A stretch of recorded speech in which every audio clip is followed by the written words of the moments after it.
But first, there's this. The House Oversight Committee releasing its report on the investigation into former President Biden's use of the Autopen and the alleged cover-up of his mental decline.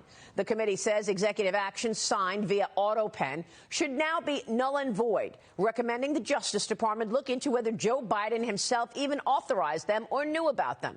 Biden's aides, Annie Tomasini, Anthony Bernal, and Karine Jean-Pierre, all facing scrutiny this morning for their part in the cover-up. Hello and welcome to Common Sense TV. I'm your host, Doctor of Common Sense. It is a fantastic day today. The sun's out, the wind's blowing. This morning it was about 57 degrees here in Texas. And boy, there's nothing to be better than sitting on a little country porch drinking a cup of coffee or something. It's such a fantastic day that I want to address James Comer because he's actually done his job. Now the ball is in Pam Bondi's court to prosecute somebody. Technically speaking, he's done all the heavy lifting, or the committee that they put together has done all the heavy lifting about the Autopen scandal. I've never seen anything like it, John. It was much worse than I would have thought. We knew it was bad. We all saw with our own eyes that Joe Biden was deteriorating fast with respect to his mental and physical capacity as president of the United States. We knew that, especially during the lame duck period, he was seldom seen or heard from. But once we started bringing in the inner circle, it was shocking that you had cabinet secretaries that seldom saw Joe Biden. You had his inner staff, his secretary, who in a normal president or executive secretary sees him multiple times a day. This one would see him, just a few times a month. Ian Sams, who was his White House spokesperson on all the investigations and everything, who would do daily press conferences. He only saw Joe Biden in person 2 times in 2 years. I mean, you can't make this stuff up, and you realize that this really was a shadow government, and you had a few people that were using the Autopen just like they were the president of the United States. Maybe about the 3rd or 4th biggest scandal in Joe Biden's administration. Everybody knew Joe Biden's mind was gone, but now the evidence is right here, the investigation to show that Joe Biden was not even speaking to those legal minds. Emails show that even Merrick Garland's DOJ was saying that they were abusing the Autopens. So that means most of these pardons that they issued, especially in the last 3 months, should be null and void. So we're going to see now.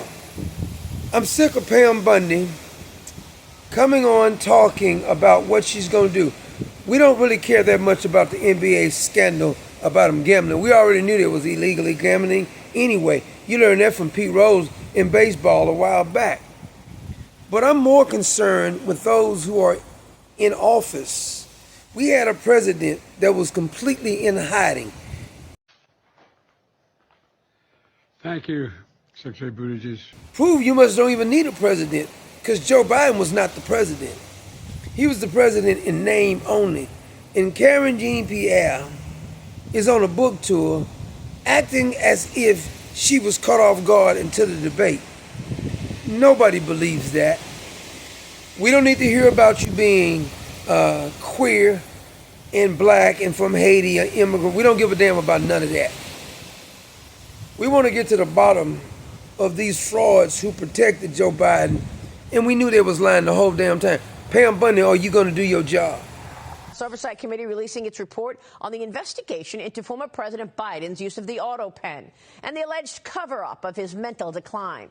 The committee says executive actions signed via Autopen should now be null and void, recommending the Justice Department look into whether Joe Biden himself even authorized them or knew about them. Biden's aides, Annie Tomasini, Anthony Bernal, and Karine Jean-Pierre, all facing scrutiny this morning for their part in the cover-up. The 91-page report includes more than a dozen transcribed interviews and numerous document requests. House Speaker Mike Johnson says the Biden White House's inner circle hid the signs of the former president's mental decline.